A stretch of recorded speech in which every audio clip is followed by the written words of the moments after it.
Em Brownsville, uma mulher se declarou culpada do assassinato por decapitação de seus 3 filhos pequenos, porque ela e seu marido achavam que as crianças estavam possuídas. Ao invés de ser condenada à pena de morte, ela foi condenada a 3 prisões perpétuas a serem cumpridas ao mesmo tempo. Caso tivesse sido condenada à pena de morte, ela teria sido a primeira mulher mexicana no corredor da morte, no Texas. Mas antes de começarmos esse caso, eu gostaria de pedir para que você deixe o like agora no início do vídeo, se inscreva no canal e ative o sininho de notificações, para não perder os vídeos que eu posto toda quinta-feira. Além disso, me siga também no Instagram, @CamilaGSantos, por lá eu consigo conversar bastante com vocês e também aviso quando sai vídeo novo aqui no canal. Agora vamos ao caso. Angela Camacho nasceu no México e, em busca de uma vida melhor, ela emigrou para Brownsville, uma cidade do Texas, nos Estados Unidos. Chegando lá, ela conheceu um homem e acabou engravidando de sua primeira filha, Julissa Quezada. Mas o relacionamento acabou não dando certo. Então, pouco tempo depois, ela acabou conhecendo outro homem e engravidou novamente. Quando ela completou 1 mês de gravidez, em 2001, ela conheceu John Allen Rubio. John não se importava com o fato de Angela ter filhos com outros homens. Ele tratava as crianças como se fossem seus filhos. Inclusive, quando o segundo filho de Angela nasceu, ele deu o seu nome para o menino, que se chamava John Stephen Rubio, que aqui chamaremos carinhosamente de Johnny. Pouco tempo depois do nascimento de seu segundo filho, Angela engravidou de John e assim nasceu Mary Jane Rubio. Agora, com mais um membro na família, o casal decidiu se mudar para um apartamento que estava em péssimas condições, mas era o que eles poderiam pagar. Diferente de Angela, que nasceu no México, John nasceu em Brownsville, uma das cidades mais pobres dos Estados Unidos, em uma família muito supersticiosa. Sua mãe e sua avó eram praticantes de feitiçaria, e as duas trabalhavam como garotas de programa. Além disso, abusavam de substâncias ilícitas e álcool quase que diariamente. A mãe de John colocou ele para trabalhar como garoto de programa quando ele tinha apenas 8 anos. Na cabeça dela, isso era melhor do que vender hambúrguer no McDonald's. Não começou muito para John começar a ter problemas com a polícia por uso de substâncias ilícitas. E nesse tempo, ele foi diagnosticado com problemas emocionais e por esse motivo, ele não conseguiu concluir o ensino médio. Os amigos próximos de John disseram que ele costumava cheirar tinta em spray e solventes, além de outros produtos químicos de uso doméstico. Ele fazia isso para ficar anestesiado e tentar fugir de seus problemas. Angela era diferente. Ela não costumava fazer uso de substâncias ilícitas, mas isso não quer dizer que ela era uma boa pessoa, já que ela era uma mulher manipulável e fazia o que os outros mandavam. A única coisa que ela e John tinham em comum era que os dois haviam nascido na pobreza. O casal, junto com as crianças, formavam uma família. Na manhã do dia 11 de março de 2003, Lorena, uma garota de programa conhecida do casal, foi até o apartamento deles e quando John abriu a porta, ela percebeu que ele estava drogado e continuava inalando tinta em spray. Ela ficou muito preocupada e tentou entrar no apartamento, já que ela sabia que as crianças estavam lá. Mas quando ela tentou entrar, John a empurrou com força e começou a gritar que a mulher dele havia tentado acabar com a própria vida na noite passada e por isso eles iriam matar todo mundo. Lorena repreendeu John para ele não falar assim na frente das crianças, mas ele empurrou ela e fechou a porta violentamente. Ela ainda tentou bater na porta mais uma vez, pedindo para que ele a deixasse entrar, mas ele se recusou. Então ela parou de tentar entrar na residência porque ficou com medo que John fizesse alguma coisa contra ela. Por volta das 7 horas da noite daquele mesmo dia, o oficial Cervantes estava respondendo a uma chamada de violência doméstica em um outro endereço, quando avistou uma mulher e um homem que estavam desesperados, sinalizando para sua patrulha. O casal era o irmão mais novo de John e sua namorada. Os dois estavam histéricos e muito assustados. A mulher começou a gritar em espanhol, falando que os bebês estavam mortos. Enquanto o irmão de John gritou várias vezes, eles não têm cabeça. O policial primeiro teve que acalmar os ânimos do casal para poder entender o que estava acontecendo. Depois disso, o casal levou o policial até o prédio de John e mostraram para ele onde era o apartamento. O policial bateu na porta e John atendeu. Então o policial perguntou para ele o que estava acontecendo. John prontamente convidou o policial para entrar e ficava murmurando "as crianças". Ao entrar no apartamento, o policial se deparou com um lugar completamente sujo, com roupas espalhadas por todo o canto, assim como lixo em todos os lugares. Ele reparou que Angela estava sentada sobre uma almofada, olhando fixamente para o chão. John foi para o lado de Angela e também se sentou. Então o irmão de John começou a gritar para ele, mandando ele falar para o policial o que havia acontecido.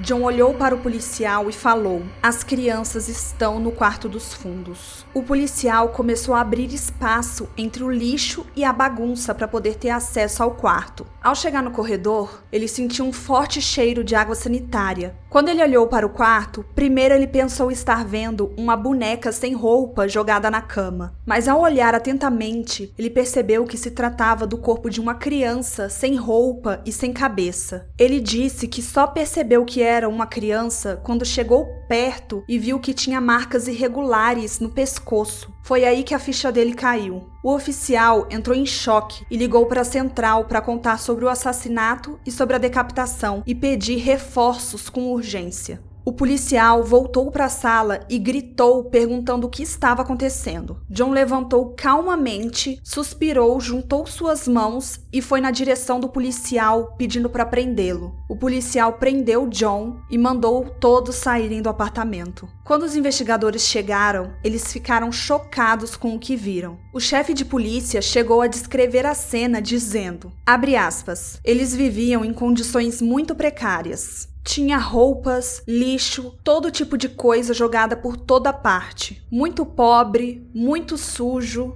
Eles viviam nas piores condições que alguém poderia viver nos Estados Unidos. Fecha aspas. Já o investigador de polícia disse que só percebeu que se tratava de um ser humano na cama quando tocou no corpo. O oficial Cervantes disse que o corpo do pequeno Johnny, de apenas 1 ano, estava no pé da cama, sem sangue. E ainda disse que ao olhar a cena do crime com mais calma, ele percebeu que havia um saco preto colocado cuidadosamente atrás do berço. E num primeiro momento, ele achou que ali estava a cabeça do bebê. Quando ele conseguiu chegar até a sacola, ele viu que ali tinha o corpo de mais 2 crianças sem cabeça. Aqueles corpos na sacola eram de Julissa Quezada, de 3 anos, e de Mary Jane, de apenas 2 meses. As cabeças das crianças foram encontradas em outro saco de lixo. Os policiais descreveram a cena como horrível, um verdadeiro filme de terror. A cozinha estava toda suja de sangue. Os policiais encontraram facas sujas de sangue no quarto e na cozinha, além das roupas utilizadas por John e Angela durante o assassinato, que estavam encharcadas de sangue no chão do banheiro. Quando John foi interrogado pela polícia, ele explicou calmamente o que havia acontecido no dia 10 e 11 de março de 2003. Ele disse que tudo começou com os hamsters das crianças, que no dia 10 de março começaram a rosnar dentro da gaiola porque estavam possuídos por espíritos malignos. Então ele pegou um martelo e esmagou a cabeça deles. Quando ele estava limpando o corpo dos hamsters com água sanitária, Julissa viu seus bichinhos mortos e começou a gritar e a rosnar, olhando para John como se estivesse possuída por um demônio. Segundo John, ela estava possuída pelo espírito de sua avó, que havia voltado das profundezas e roubado a alma de Julissa. E os outros 2, Johnny e Mary, estavam andando e falando coisas. De acordo com ele, as 3 crianças estavam agindo como bruxas. Gente, lembrando que Mary era um bebê de apenas 2 meses de vida, que não conseguia nem sustentar a própria cabeça. Ele e Angela começaram a ficar assustados com as crianças. E segundo ele, Angela começou a gritar, mandando ele matar as crianças. John começou a estrangular Julissa, que era a mais velha. Mas segundo ele, ela não morria. Então Angela foi até a cozinha e pegou uma faca. Ele ainda disse que Julissa tentou controlar sua mente com magia. Então, ele jogou ela no chão e tentou esfaqueá-la, mas ela conseguiu fugir porque sua magia era muito forte. Então Angela segurou Julissa para que John pudesse decapitá-la. porque na cabeça deles, esse era o único jeito possível de lidar com uma criança possuída. Ele disse que depois da decapitação, começou a jorrar muito sangue da cabeça de Julissa. Então Angela levou o corpo até a cozinha e começou a lavá-lo. Depois, ela encheu um balde com água gelada para deixar a cabeça. Depois disso,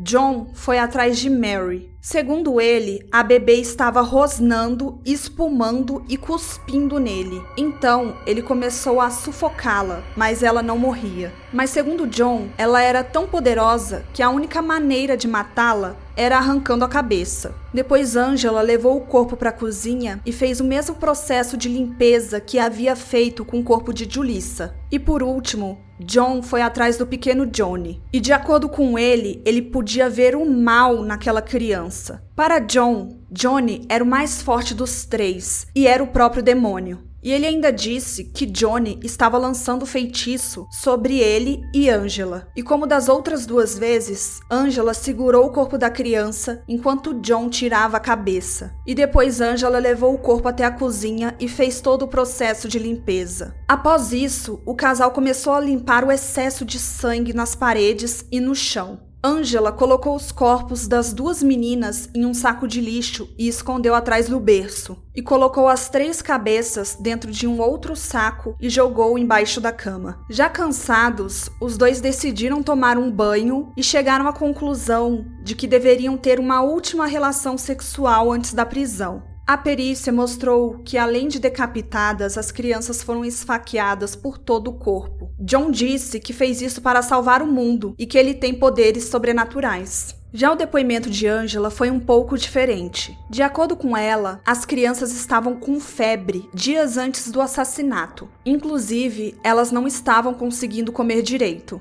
E um dia antes do assassinato, eles estavam andando de ônibus e uma mulher deu um pedaço de doce para o pequeno Johnny. E John acreditava que esse doce estava enfeitiçado e que isso havia deixado as crianças doentes. Então John mandou Angela quebrar um ovo dentro de um copo com água. E dependendo de como a gema flutuasse, isso significaria que Julissa estava enfeitiçada, assim como as outras crianças. E ela confessou que realmente havia segurado todos os seus filhos enquanto John decapitava um a um. Isso foi o que Angela disse no seu primeiro interrogatório. No dia seguinte, os investigadores foram falar com ela novamente e ela mudou seu depoimento. Ela disse que a bruxaria não havia sido o real motivo pelo qual ela e John mataram as crianças, que na verdade havia sido por problemas financeiros. Ela disse aos investigadores que eles não tinham mais dinheiro para pagar o aluguel e que os benefícios que eles recebiam do governo seriam cortados. E por isso, eles estavam sendo despejados. E nenhum dos parentes de John queria acolhê-los. De acordo com ela,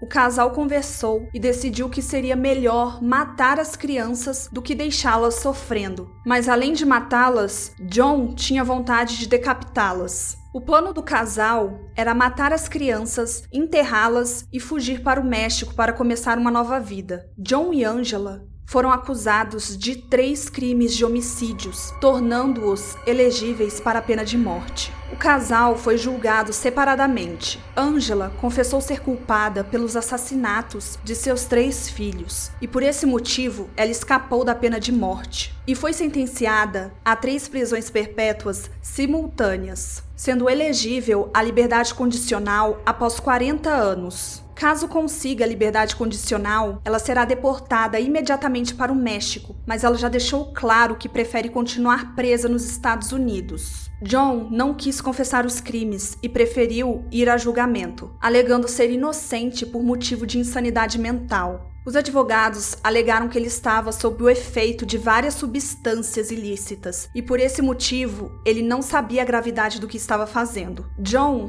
ainda confessou perante os jurados que só havia feito aquilo porque Angela pediu e que ele faria qualquer coisa para vê-la feliz, inclusive matar. Mas mesmo assim, o júri o considerou culpado e o sentenciou à morte. Mas houve um erro nesse primeiro julgamento de John. Angela não quis testemunhar contra John. Então a acusação utilizou o vídeo da confissão dela. Mas isso vai contra a lei que dá o direito para a parte contrária confrontar a testemunha. E obviamente não dá para confrontar uma gravação. Então todo o julgamento foi anulado em setembro de 2007. E a acusação teve que provar mais uma vez que John era mentalmente capaz de responder pelos seus atos. Em julho de 2010, durante o segundo julgamento, o júri novamente considerou John culpado e sua sentença de morte foi reestabelecida. Mas durante a minha pesquisa, eu não encontrei mais atualizações sobre a execução da sentença de John.